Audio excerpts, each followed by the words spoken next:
Hello everyone! So on today's video guys ay magbablog tayo. May umiiyak dito kasi fed up na siya. He's been there for nearly 20 minutes. So ngayon umiiyak na siya, hindi na siya ano. Habang ako ngayon guys ay nagpa-pumps. Actually in-stop ko siya kasi kinuha ko yung phone ko. Pero papakita ko sa inyo kasi pero kung bakit ko siya pinump dahil sa sobrang tigas na, hindi kasi ako nagpadodo dito sa side na to dahil masakit yung nipple ko. Baby, hindi kita pwedeng buhatin. So ayan yung sitwasyon natin guys. So dito lang ako nagpapa-milk kay baby, kaya konting-konti lang yung milk dyan. Samantala dito, tingnan mo ang dami-dami.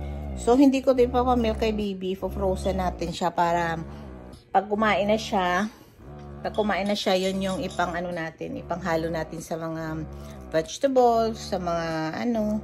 So nag-iipon na ako, ayan. So dito pwede pa naman kasi siya dito. So kaya pala ako nag-pump kasi kanina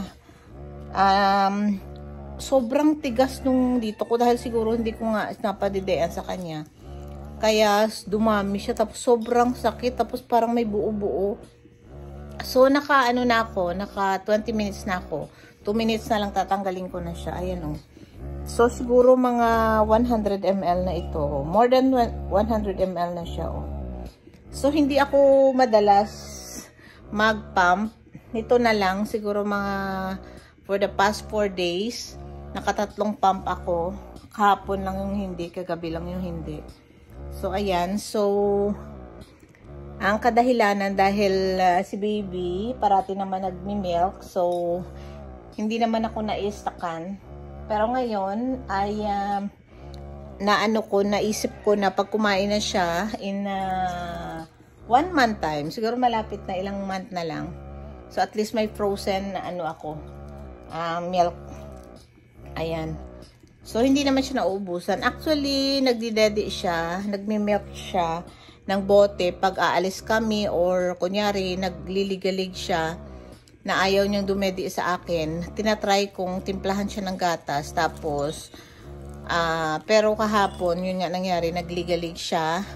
Tinimplahan ko siya ng 90 ml pero naubos niya lang siguro mga mga 50. So may natira pang 40 na hindi niya naubos. So ayan na. So mag-stop na ako. Ayan na guys. Ayan, tingnan mo yung isa oh. So, thank you Lord kasi naman siya, tahimik. Pero kaninang umaga, hindi talaga siya nagpapalapag kasi nga may sipon. May sipon na naman kami. Ngayon na lang ulit, from last night yata. Siguro nalamigan siya. So, stop ko na nga muna to.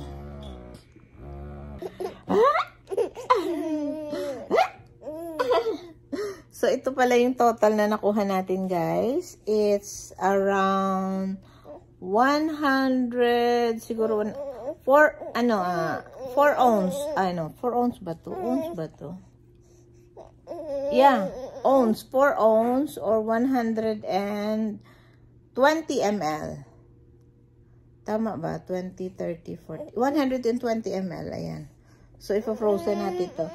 So,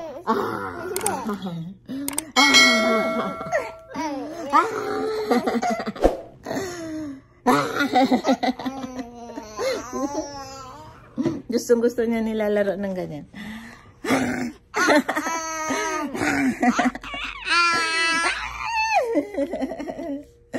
Tingnan mo siya. Si hello. Hello mga tita, mga tito. Hello. Ayan oh. Hindi pa kami naligo. Mamaya na lang kami maligo kasi nga sinisipon siya, 'di ba?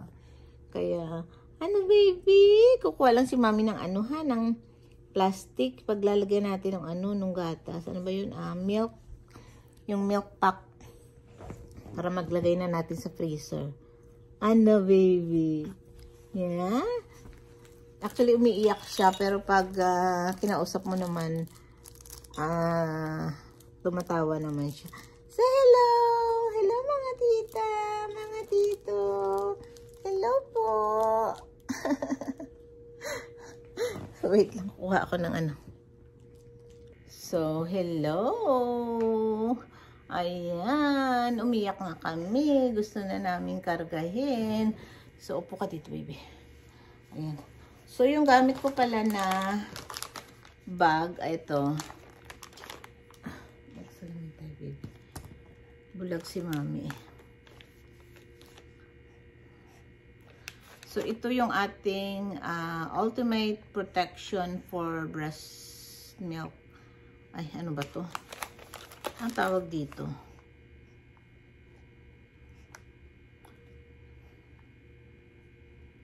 Basta ultimate protection for your breast milk. Wala naman nakalagay kung ano to. Basta pack, ano to.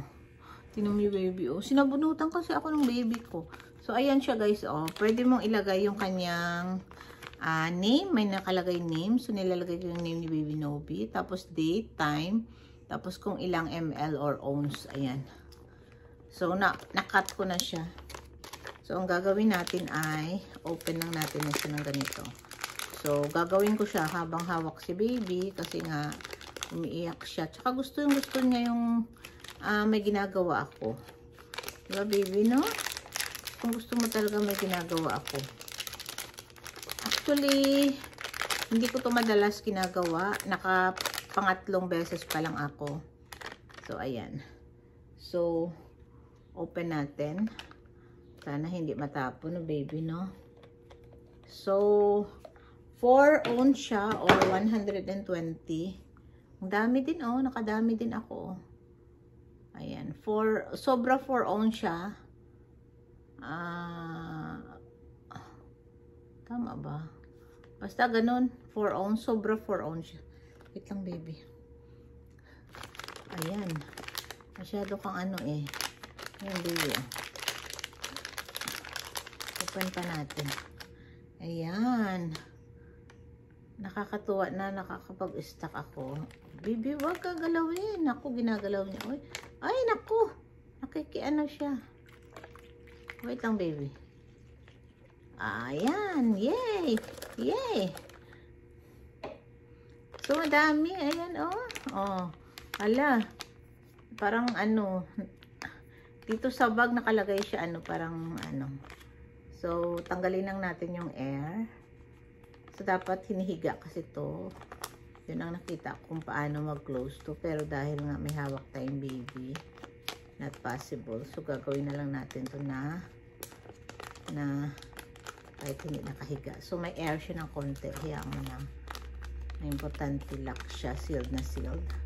Ayan. Yay! Yan yung milk ni mami, baby, oh. Yan. So, i-keep natin to sa freezer. Lalagyan natin ng labeled. Ayan. So, meron ako ditong, asan yung ating ano? Ayan. Meron akong sign pen dito. Ayan. Lalagyan natin ng Nobi. Nobi.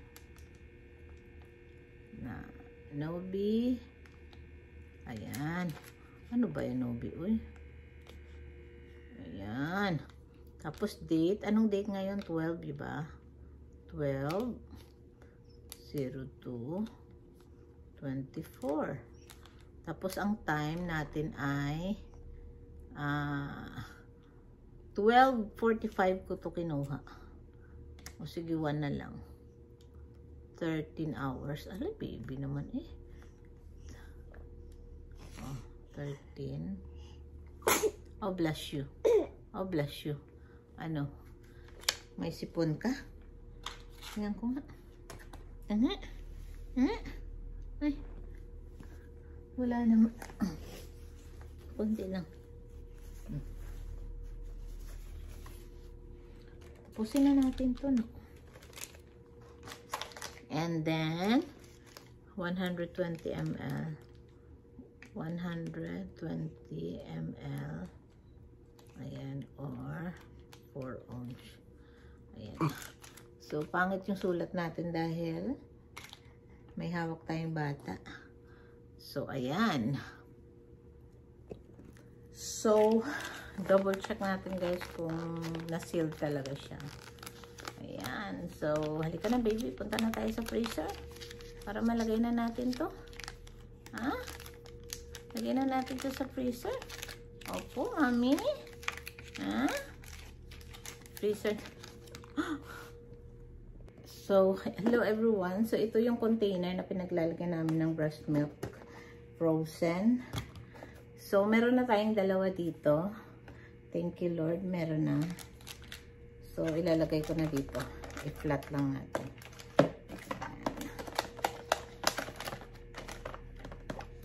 So, ito yung pinakauna ko. Sobrang liit lang siya. 50 ml lang siya. Nung 9. Ayan. Tapos, ito yung nung 11. Meron tayong 90 ml. So, okay na yan. So, ayan. Balik na natin sa freezer kasi baka ma-defrost. Masira. Ayan. So, paunti-unti nakakaipon na kami ng breast milk ni baby. Tapos, the more naman na idedeen ni baby or the more ipump mo siya, the more dumadami din naman yung lumalabas. Kaya, tsaka, kailangan ko talaga ipadede sa kanya dahil ayaw naman yung dumedi sa bote, diba? Kaya, ganun. So, yun na lang guys. Si Oreo, dyan si Oreo. Kung saan kami nandun din siya. So, thank you for watching guys. See you again next vlog. Don't forget to subscribe, like, and share sa aming video. Ayan, so medyo on and off yung aming pagbablog dahil nga alam mo na si baby. Wala kaming time mag-vlog. Thank you for watching. Thank you.